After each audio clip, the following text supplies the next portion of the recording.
Okay, here is the Ray Glasser audio and video rack in 2013. On the left side is the audio gear. I still have my 1973 TAC tape deck, and it still works. Below that, I finally got another Laserdisc player. This is a Pioneer. I don't know what model offhand, but the darn thing works. It's actually a 5 CD changer that plays Laserdiscs. So I have a Laserdisc player again. Got that from a friend of mine for nothing, matter of fact. Below that, we have my old JVC double cassette deck, which never gets used. Below that, my Sony surround sound stereo receiver, which almost never gets used. And below that, my 1975 Technics turntable, the big crack in the cover, and that still works. Now, the good stuff, the video gear. Over here is the famous X1 Betamax, the SLO 383, which is an industrial machine, sold for $4,000 new, I think, or $3,300, something like that, back in 1980, and yes, it works. Down below that is one of my new gems. This is the Japanese Betamax. That's why it says high band beta hi-fi and not super beta hi-fi. This is the SLHF 1000D, which is a cross between the SLHF 750 and the SLHF 1000. And this is a great machine. Records and plays back all 3 beta speeds in super beta, on or off, and beta hi-fi, on or off. And it has a drawer that comes out and actually hands you the tape, which is really cool. Down here is my find of the century. I actually got another SLHF 2100.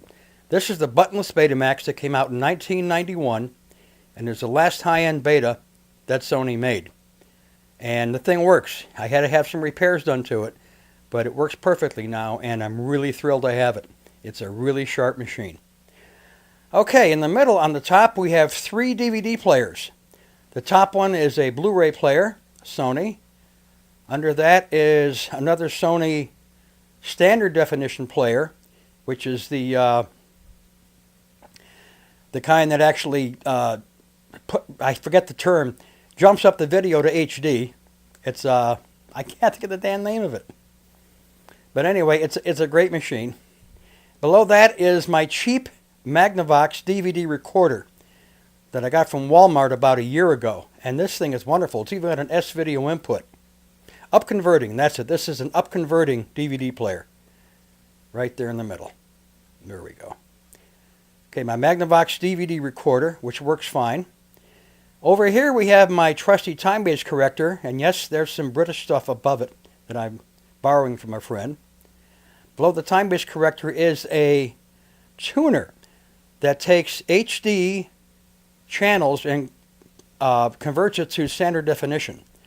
Because I now have a TV antenna on my roof. I got rid of my cable TV, and this thing can convert HD to analog, so I can record on either my replay DVR or I can record onto a Betamax. And down here is my trusty SLHF 750 that I got about 3 years ago from eBay. Works fine, everything works, and I'm happy as hell with it. So that's it. I have 3 high-end super beta hi-fis, 3 DVD players. Oh, I almost forgot. Down here is my lowly Super VHS machine. It's a Sony SVO 2000 industrial machine, 4 heads, and works great. I think it's from like 1993 or something. It's both Super VHS and, of course, plays standard VHS tapes, so I'm covered. So there's a video rack in 2013. Okay, we are back. And by the way, I have to show this microphone I'm using. The mic I'm using is a tiny lavalier mic made by Sony that I actually picked up at Laox Video and Sound in Los Angeles in January of 1981. The damn thing still works. Here it is. It's got a little tiny disc battery inside it. And I've had this thing for over 30 years. In fact, I picked this up on the first vacation Mickey and I took out to the West Coast in January of 81. And that was the first of many consumer electronics shows that I went to that year. So that's my audio and video gear in 2013. Don't plan on really changing any of it. Happy with everything I've got. I still have a lot of beta tapes to watch. As many of you know, My Betamax library has been thinned out over the last couple of years thanks to a guy who lives in Solon, Ohio, who his Betamax library is growing because mine's shrinking. He's taking a lot of my tapes, things I just don't watch anymore, and of course movies that I now have on DVD, I don't need them on beta. So he's just helping me thin out my library. I am collecting movies on DVD only these days, and I'm still collecting TV shows, a few that I watch and save on beta. I've got lots of beta blanks floating around this house that I can use anytime I want, and I figure, why not? So I can't save anything in HD because I don't have an HD DVR. So I have to do everything in analog, but that's fine. For TV shows, it's okay. Doesn't bother me. So, I just, by the way, did a count of my YouTube channels. I do have 9 active YouTube channels. I have 50s, 60s, and 70s channel, the 1980s channel that I'm building now called Videoholic 1980s A. I have 2 90s channels, Videoholic 90s A and Videoholic 90s B. Because this way, if the 90s A channel is ever gone, I'll have the B to back it up. I have a Videoholic 2000s channel, a Videoholic Returns channel with only camera videos like this one. I have my new big channel called Videoholic Prime with all my videos from all my decades under one roof, so to speak. And I have, I think, 2,200 videos on that channel with, so far, not one copyright violation. Thank God. And I also have Videoholic, My TV Collection. My TV Collection, another channel of mine, with only full TV shows, usually half-hour or 1-hour TV shows, without commercials in most cases. Sorry, guys. And that's that. Just TV shows on that channel. And I have one channel called My Test Channel Number 1, where I'll upload a video to see if it'll get taken down.